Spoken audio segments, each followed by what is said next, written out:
Om Shanti, Om Shanti. Good morning. 3 जनवरी और 2021। बहुत सुंदर गीत बज रहा था, तुम्हारा प्यार हो बाबा। हम सब बाबा के विशेष कौन है? प्यारे प्यारे मीठे मीठे बच्चे हैं, शिखी लदे बच्चे हैं, और वो हमको अनुभव होता बाबा के प्यार को पाकर। बाबा हम बच्चों को, हर बच्चे को विशेष प्रीत करता है। बाबा ज्यादा प्यार करता है या हम ज्यादा प्यार करते हैं? दोनों बराबर है, बाबा करता है। क्योंकि बाबा के प्यार की निशानी कि इतने बड़े संसार में हमको विशेष चुनकर लाया है। तो विशेष ये हमारा भाग्य है कि बाबा हमको लाया है, बाबा ने हमें पसंद किया है, ये हमारा भाग्य है। लेकिन अब बाबा का बनने के बाद क्या करना है हमको? बाप समान बनना है। बाबा पसंद करके लाया, अब हमको ऐसा बनना है कि कैसा बनना है? कैसा बनना है? जो हम स्वयं को भी, बाप को भी और सर्व को भी पसंद है। तो उसका एक ही कारण, वो बाबा ने अभी 31 दिसंबर को भी मुरली विशेष चलाई कि ब्राह्मणों की मुख्य विशेषता संतुष्टता। तो संतुष्ट रहना और संतुष्ट करना ये सबसे बड़ा गुण है, सब गुणों का राजा है। तो संगम युगी ब्राह्मण के जीवन में संतुष्टता का गुण बहुत आगे बढ़ाता है। बहुत सुंदर आज के महावाक्य हैं, इसके ऊपर विशेष। ब्राह्मण जीवन का सुखी है संतुष्टता व प्रसन्नता। जो संतुष्ट आत्मा होगी वह प्रसन्न होगी। तो विशेष 5 अक्टूबर 87 का रियल जो ओरिजिनल डेट बाबा ने चलाई थी, आज की डेट में आज बाप दादा चारों ओर के अपने अति लाडले सिखी लधे ब्राह्मण बच्चों में से विशेष ब्राह्मण जीवन की विशेषता संपन्न बच्चों को देख रहे हैं। आज अमृत वेले बाप दादा सर्व ब्राह्मण कुल बच्चों में से उन विशेष आत्माओं को चुन रहे थे जो सदा संतुष्टता द्वारा स्वयं भी सदा संतुष्ट रहे और औरों को भी संतुष्टता की अनुभूति अपनी दृष्टि, वृत्ति और कृति द्वारा सदा कराते आए हैं। तो आज ऐसी संतुष्ट मणियों की माला बाप दादा पिरो रहे थे, जो सदा संकल्प में, बोल में, संगठन के संबंध, संपर्क में, कर्म में संतुष्टता के गोल्डन पुष्प बाप दादा द्वारा अपने ऊपर बरसाने का अनुभव करते और सर्व प्रति संतुष्टता के गोल्डन पुष्पों की वर्षा सदा करते रहते हैं। ऐसी संतुष्ट आत्माएं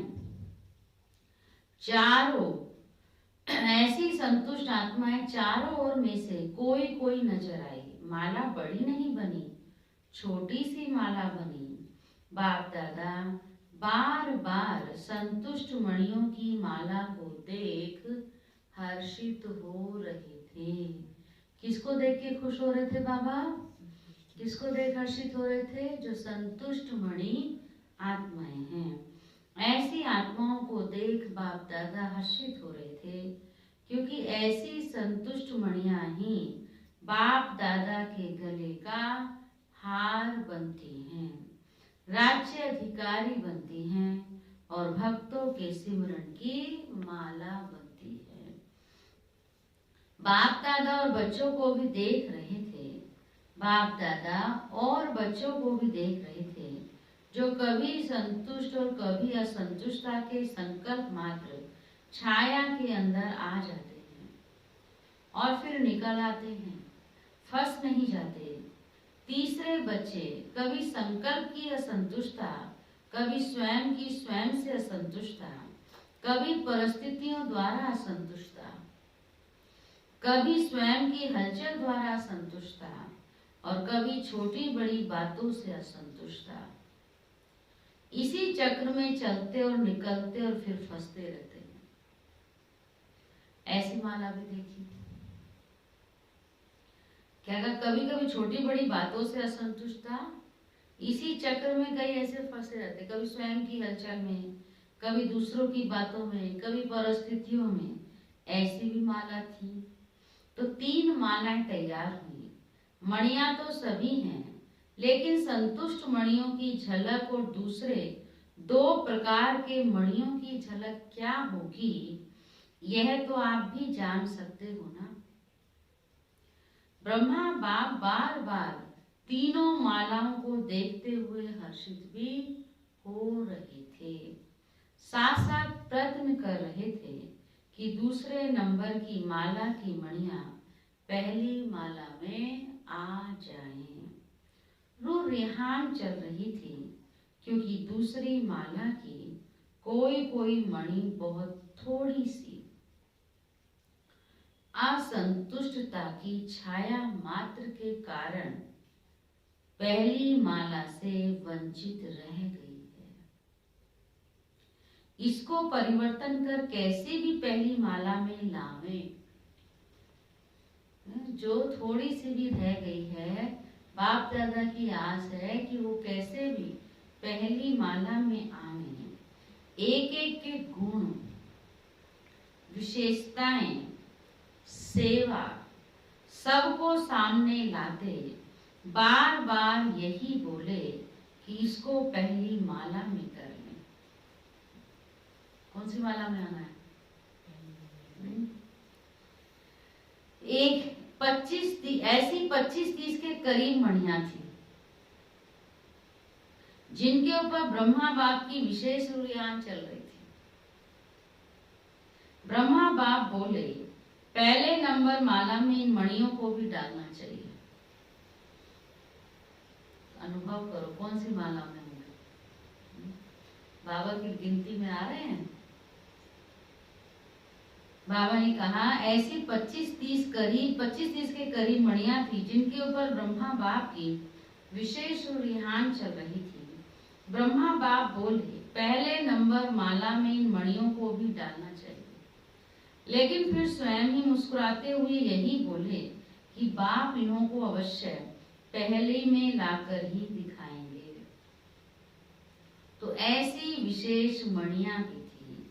ऐसे रुझान चलते हुए एक बात निकली कि असंतुष्टता का विशेष कारण क्या होता है। सब संतुष्ट रहना चाहते हैं, करना भी चाहते हैं, पर क्या कारण होता, जबकि संगम युग का विशेष वरदान संतुष्टता है। फिर भी वरदाता से वरदान प्राप्त वरदानी आत्माएं दूसरे नंबर की माला में क्यों आती? संतुष्टता का बीज सर्व प्राप्तियां हैं और असंतुष्टता का बीज स्थूल व सूक्ष्म अप्राप्ति है। जब ब्राह्मणों का गायन है, अप्राप्त नहीं कोई वस्तु ब्राह्मणों के खजाने में अथवा ब्राह्मणों के जीवन में, फिर असंतुष्टता क्यों? क्या वरदाता ने वरदान देने में अंतर रखा? वह लेने वालों ने अंतर कर लिया। क्या हुआ?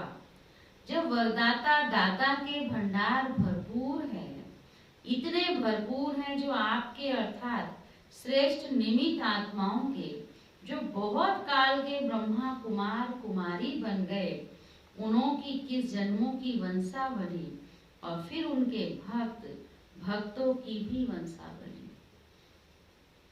वो भी उन प्राप्तियों के आधार पर चलते रहेंगे। इतनी बड़ी प्राप्ति फिर भी असंतुष्टता क्यों? अखुट खजाना सभी को प्राप्त है, एक ही द्वारा, एक ही जैसा, एक ही समय, एक ही विधि से। लेकिन प्राप्त हुए खजानों को हर समय कार्य में नहीं लगाते। अर्थात स्मृति में नहीं रखते। मुख से खुश होते हैं लेकिन दिल से खुश नहीं होते। दिमाग की खुशी है, दिल की खुशी नहीं। कारण क्या है? प्राप्तियों के खजानों को स्मृति स्वरूप बन कार्य में नहीं लगाते। स्मृति रहती है लेकिन स्मृति स्वरूप में नहीं आते।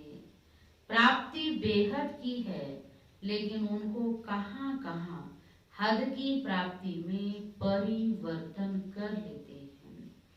इस कारण हद अर्थात अल्पकाल की प्राप्ति की इच्छा बेहद की प्राप्ति के फल स्वरूप जो सदा संतुष्टता की अनुभूति हो उससे वंचित कर देती है। हद की प्राप्ति दिलों में हद डाल देती है, इसलिए असंतुष्टता अनुभूति होती है। कितना सुंदर बाप दादा ने स्पष्ट किया। असंतुष्टता का कारण हद की प्राप्ति, मेरा नाम हो, मेरा मान सम्मान हो, ये क्या है?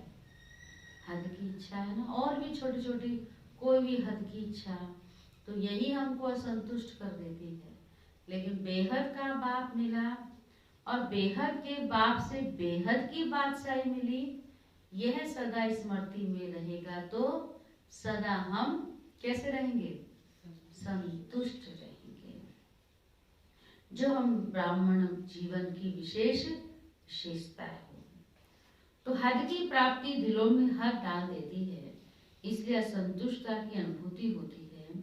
सेवा में हद डाल देते हैं क्योंकि हद की इच्छा का फल मन इच्छित फल नहीं प्राप्त होता। हद की इच्छाओं का फल अल्पकाल की पूर्ति वाला होता है, इसलिए अभी अभी संतुष्टता और अभी अभी असंतुष्टता हो जाती है। हद बेहद का नशा अनुभव कराने नहीं देता, इसीलिए विशेष चेक करो कि मन की अर्थात स्वयं की संतुष्टता, सर्व की संतुष्टता अनुभव होती है। क्या चेक करना है? संतुष्टता की निशानी वह मन से, दिल से, सर्व से, पाप से, ड्रामा से संतुष्ट होंगे। उनके मन और तन में सदा प्रसन्नता की लहर दिखाई देगी। चाहे कोई भी परिस्थिति आ जाए, चाहे कोई आत्मा हिसाब किताब चुकतू करने वाली सामना करने भी आती रहे, चाहे शरीर का कर्म भोग सामना करने आता रहे, लेकिन हद की कामना से मुक्त आत्मा संतुष्टता के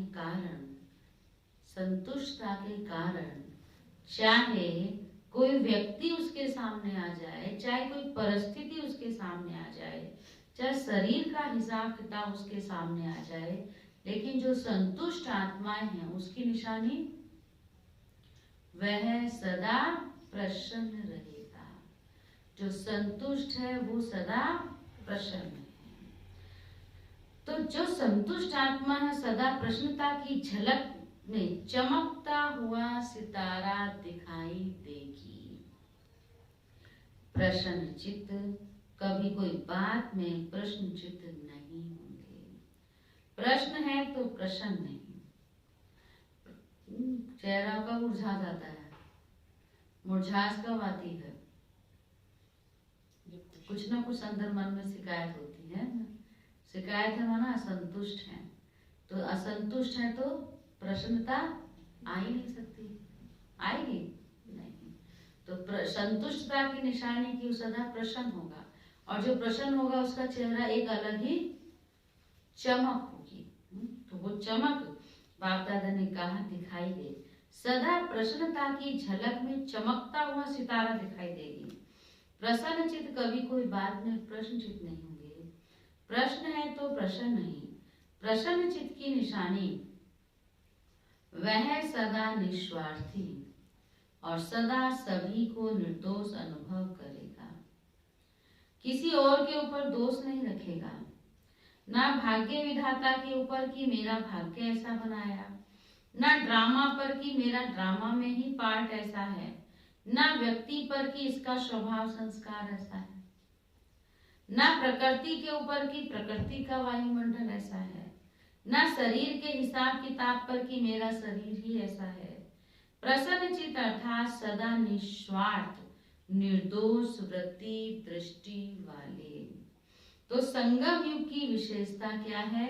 संतुष्टता है, और संतुष्टता की निशानी प्रसन्नता है। ये ब्राह्मण जीवन की विशेष प्राप्ति। संतुष्टता नहीं तो प्रसन्नता नहीं तो ब्राह्मण बनने का लाभ नहीं लिया। ब्राह्मण बने लेकिन संतुष्ट नहीं तो प्रसन्न नहीं, प्रसन्न नहीं तो ब्राह्मण बनने का बाप दादा कहते लाभ नहीं लिया। ब्राह्मण जीवन का सुख है कि संतुष्टता और प्रसन्नता। ब्राह्मण जीवन बनी और उसका सुख नहीं लिया तो नामधारी ब्राह्मण हुए, वह प्राप्ति स्वरूप ब्राह्मण हुए। तो बाप दादा सभी ब्राह्मण बच्चों को यही स्मृति दिला रहे हैं, ब्राह्मण बने अहो भाग्य। लेकिन ब्राह्मण जीवन का वर्षा प्रॉपर्टी संतुष्टता है, और ब्राह्मण जीवन की पर्सनैलिटी प्रसन्नता है। इस अनुभव से कभी वंचित नहीं रहना, अधिकारी हो। जब दाता वरदाता खुली दिल से प्राप्तियों का खजाना दे रहे हैं, दे दिया है, तो खूब अपनी प्रॉपर्टी और पर्सनैलिटी को अनुभव में लाओ, औरों को भी अनुभवी बनाओ। समझा? हर एक अपने से पूछे कि मैं किस नंबर की माला में हूँ। माला में तो है ही, लेकिन किस नंबर की माला में हूँ, यह हर एक अपने को चेक करे। अच्छा, आज राजस्थान और यूपी ग्रुप है।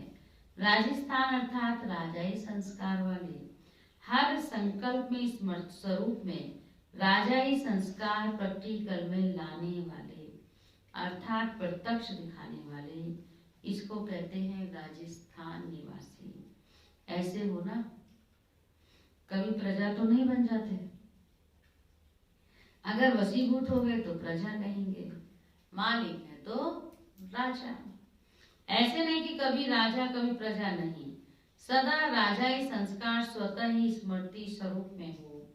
ऐसे राजस्थान निवासी बच्चों का महत्व भी है। राजा को सदैव सभी ऊंची नजर से देखेंगे, और स्थान भी राजा को ही ऊंचा देंगे। राजा सदैव तख्त पर बैठेगा और प्रजा सदैव नीचे। तो राजस्थान के राजाई संस्कार वाली आत्माएं अर्थात सदा ऊंची स्थिति के स्थान पर रहने वाले, ऐसे बन गए व बन रहे हो, बने हैं और संपन्न बनना ही है। राजस्थान की महिमा कम नहीं है। स्थापना के हेडक्वार्टर ही राजस्थान में है। कहाँ है हमारा हेडक्वार्टर? माउंट आबू राजस्थान। तो ऊंचे हो गए ना, नाम से भी ऊंचे और काम से भी ऊंचे। ऐसे राजस्थान के बच्चे अपने घर में पहुंचे हैं। समझा? पहुंच गए। अब यूपी की भूमि, वो भी विशेष पावन भूमि है। पावन करने वाली भक्ति मार्ग की गंगा नदी भी वहां पर है, और भक्ति के हिसाब से कृष्ण की भूमि भी कहाँ है? यूपी में ही है। सदा पावन बन और पावन बनाने की विशेषता संपन्न है।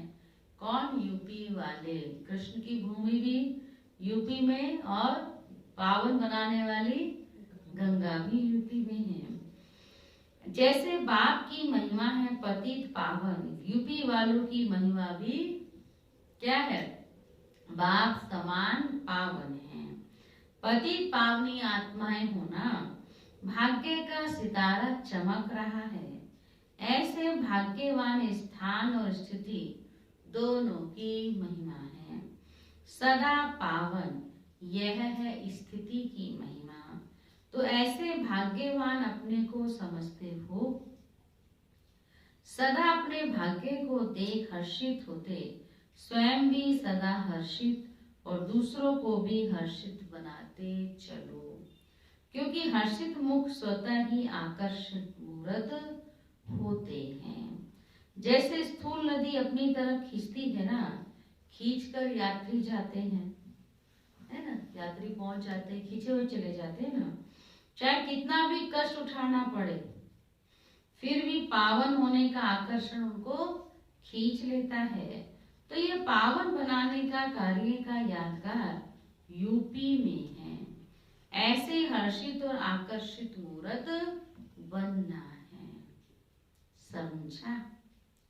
अब तीसरा ग्रुप, पहला राजस्थान यूपी, अब तीसरे, हर ग्रुप में सबसे ज्यादा चांस कौन लेते हैं? हाँ, डबल विदेशी। तीसरा ग्रुप डबल विदेशियों का भी है। डबल विदेशी अर्थात सदा विदेशी बाप को आकर्षित करने वाले। बाप भी कौन है? विदेशी है, परम धाम से आता है। तो विदेशी, डबल विदेशी अर्थात सदा विदेशी बाप को आकर्षित करने वाले, क्योंकि समान है ना, बाप भी विदेशी है, आप भी विदेशी हो, हम शरीक प्यारे होते हैं। माँ बाप से भी फ्रेंड्स ज्यादा प्यारे लगते हैं। माँ बाप से ज्यादा भी इतने माँ बाप से नहीं बतलाएंगे जितने फ्रेंड से बतलाएंगे। माँ बाप की बात होगी तो 2 मिनट में बात पूरी हो जाएगी है, आजकल फोन का जमाना है। और किसी फ्रेंड का फोन आ जाए तो 2 घंटे भी कम है? तो ज्यादा प्यारे कौन हो गए? फ्रेंड हो गए। तो बाबा को क्या बना लो, फिर फ्रेंड ही बना लो। तो बाबा कहते हैं माँ बाप से भी फ्रेंड्स ज्यादा प्यारे लगते हैं। तो डबल विदेशी बाप समान सदा इस देह और देह के आकर्षण से परे विदेशी हैं, आज शरीरी हैं, अव्यक्त हैं। तो बाप अपने समान आज शरीरी और अव्यक्त स्थिति वाले बच्चों को देख हर्षित होते हैं। रेस भी अच्छी कर रहे हैं, सेवा में भिन्न भिन्न साधन और भिन्न भिन्न विधि से आगे बढ़ने की रेस अच्छी कर रहे हैं। विधि भी अपनाते और वृद्धि भी कर रहे हैं। इसलिए बाप दादा चारों ओर के डबल विदेशी बच्चों की सेवा की बधाई भी देते और स्वयं की वृद्धि की स्मृति भी दिलाते हैं। स्वयं की उन्नति में सदा उड़ती कला वाले सदा उड़ती कला द्वारा उड़ते चलो। स्वयं उन्नति और सेवा की उन्नति के बैलेंस द्वारा सदा बाप के ब्लेसिंग के अधिकारी हैं और सदा रहेंगे। अच्छा, चौथा ग्रुप है बाकी मधुबन निवासी। वह तो सदा है ही, जो दिल पर सो चुल पर, जो चुल पर सो दिल पर। सबसे ज्यादा विधि पूर्वक ब्रह्मा भोजन भी कहाँ होता है? मधुबन में ही होता है। सबसे सिखी लदे भी मधुबन निवासी हैं। सब फंक्शन भी मधुबन में होते हैं। सबसे डायरेक्ट मुरलियां भी ज्यादा मधुबन वाले ही सुनते हैं। तो मधुबन निवासी सदा श्रेष्ठ भाग्य के अधिकारी आत्माएं हैं। सेवा भी दिल से करते हैं, इसलिए मधुबन निवासियों को बाप दादा और सर्व ब्राह्मणों की मन से आशीर्वाद प्राप्त होती रहती है। मधुबन वाले हर चीज का सबसे पहले लाभ लेते और बाबा कहते इसलिए फिर सेवा भी वो दिल से करते हैं। देखो सभी चारों तरफ से जाते हैं, जो जिस भी डिपार्टमेंट में है अपने कार्य को एक्यूरेट रखते हैं। ये संगम युग पर सबसे बड़ी विशेषता है। संगम युग पर जो जिम्मेवारी का ताज पहनता वही सत्युग के ताज का अधिकारी होता है। और जिम्मेवारी माना जो भी उसको कार्य मिला है, जो भी उसका डिपार्टमेंट है, उसको एक्यूरेट करना। एक्यूरेट ना ही सिर्फ चलो जो जिम्मेवारी दी उसको तो किया, पर ऑलराउंडर हो जो जहां भी कुछ देखे उसको तुरंत अच्छे से कर लेना, संभाल लेना। तो जो वो वही कर सकता है। कौन कर सकता है? जो दिल से बाबा को और बाबा के घर को प्यार करता है। तो उनको आप वैसे ही बाबा कहते हैं विशेष जो दिल से सेवा करते हैं उनको दिल से दुआएं भी स्वतः ही प्राप्त होती हैं। अच्छा, चारों ओर की सरब बाप दादा की विशेष संतुष्ट मणियों को बाप दादा की विशेष याद प्यार, साथ साथ सर्व भाग्यशाली ब्राह्मण जीवन प्राप्त करने वाले कोटों में कोई में भी कोई सीखी हृदय आत्माओं को बाप दादा के शुभ संकल्प को संपन्न करने वाली आत्माओं को संगम युगी ब्राह्मण जीवन की प्रॉपर्टी के संपूर्ण अधिकार प्राप्त करने वाली आत्माओं को विधाता और वरदाता बाप दादा की बहुत बहुत याद प्यार स्वीकार हो। रूहानी बच्चों की रूहानी बाप दादा को भी बहुत बहुत प्यार नमस्ते और गुड मॉर्निंग। दादी जानकी जी और दादी चंदमन जी सेवाओं पर जाने की छुट्टी बाप दादा से ले रही हैं। जा रही हो या समा रही हो? पूछ रहे हैं बाप दादा। जाओ या आओ लेकिन सदा समाई हुई हो। चाहे सेवा पर जाओ या सेवा से आओ लेकिन बाप दादा के दिल में समाई हुई हो। बाप दादा अनन्य बच्चों को कभी अलग देखते ही नहीं, सदा बाप दादा के साथ, चाहे आकार में चाहे साकार में सदा साथ है। क्योंकि सिर्फ महावीर बच्चे ही हैं जो ये वायदे निभाते हैं कि हर समय साथ रहेंगे और साथ चलेंगे। बहुत थोड़े ये वायदा निभाते हैं, इसलिए ऐसे महावीर बच्चे अनन्य बच्चे जहां भी जाते बाप को साथ ले जाते हैं और बाप सदा वतन में भी साथ रखते हैं, हर कदम में साथ देते। इसलिए जा रही हो या आ रही हो क्या कहेंगे? इसलिए कहा कि जा रही और समा रही हो, ऐसे ही साथ रहते रहते समान बन समा जाएगी। घर में थोड़े समय के लिए रेस्ट करेगी, साथ रहेगी। फिर आप राज्य करना और बाप ऊपर से देखेंगे, लेकिन साथ का थोड़े समय का अनुभव करना। बाबा के साथ का अनुभव भी कहाँ पर होता है? संगम पर ही। अच्छा, आज बाबा आपने कमाल की माला पहनाई। दादी ने कहा आज तो बाबा आपने कमाल की माला पहनाई। तो बाप दादा बोले आप लोग भी तो माला बनाते हो ना? माला तो अभी छोटी है, अभी बड़ी बनेगी। अभी जो थोड़ा कभी कभी बेहोश हो जाते हैं उन्हें थोड़े समय में प्रकृति का वह समय का आवाज होश में ले आएगा, फिर माला बड़ी बन जाएगी। अच्छा, जहां भी जाओ बाप के वरदानी तो हो ही। आपके हर कदम से बाप का वरदान सबको मिलता रहेगा।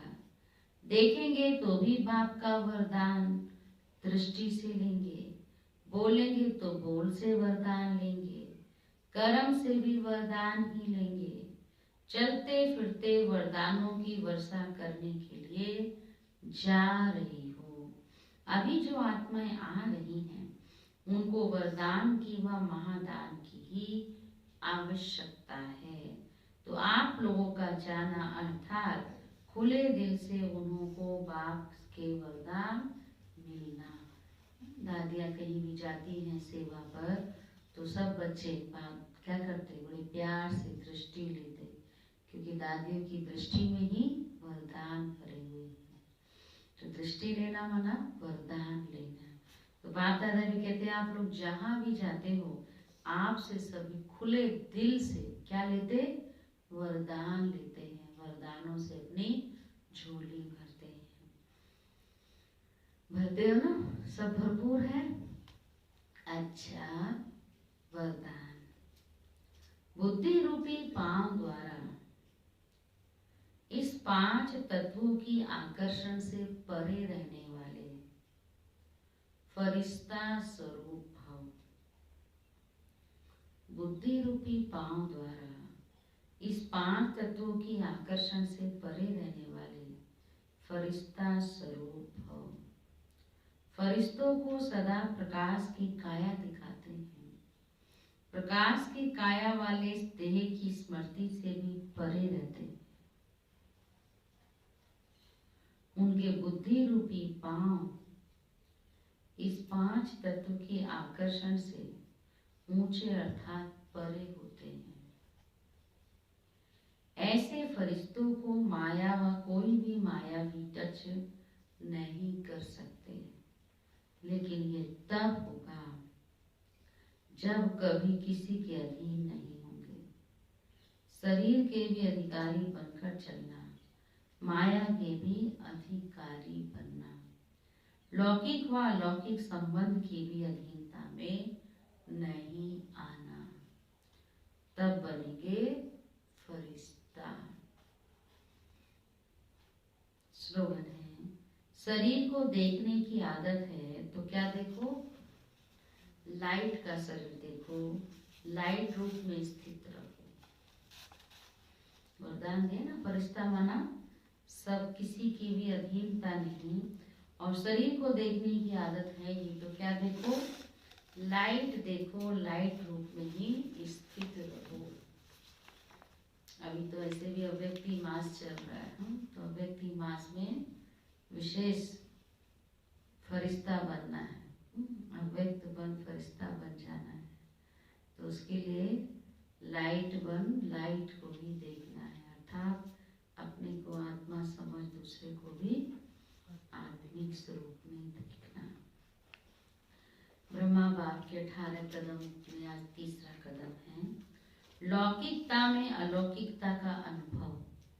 वरदान था ना लौकिक और सबसे अलौकिक से न्यारे, पर लौकिक को भी अलौकिकता में लाने का बाबा ने क्या किया। जैसे ब्रह्मा बाप कोई भी कर्म करते सदा अपनी फरिश्ता स्थिति में रहे, लौकिक को अलौकिक में परिवर्तन किया। कर्म व संस्कारों में कोई भी लौकिकता नहीं दिखाई दी। सोचना, बोलना और करना तीनों को समान बनाया। ऐसे फॉलो फादर करो, हर लौकिक बात को देखने, सुनने, बोलने सब की लौकिकता को अलौकिकता में परिवर्तन कर समान बनो। क्या करना है, लौकिकता को अलौकिकता में, जैसे ब्रह्मा बाप ने परिवर्तन किया।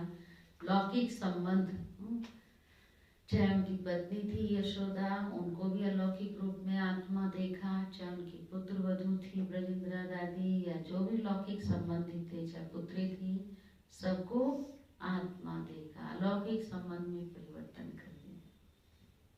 तो ऐसा हमें भी ब्रह्मा बाप समान बनना है। हमें लौकिक में भी अलौकिकता नजर आए। ठीक है, चलो ओके, ओम शांति। विशेष बाबा को याद करेंगे।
दिल ये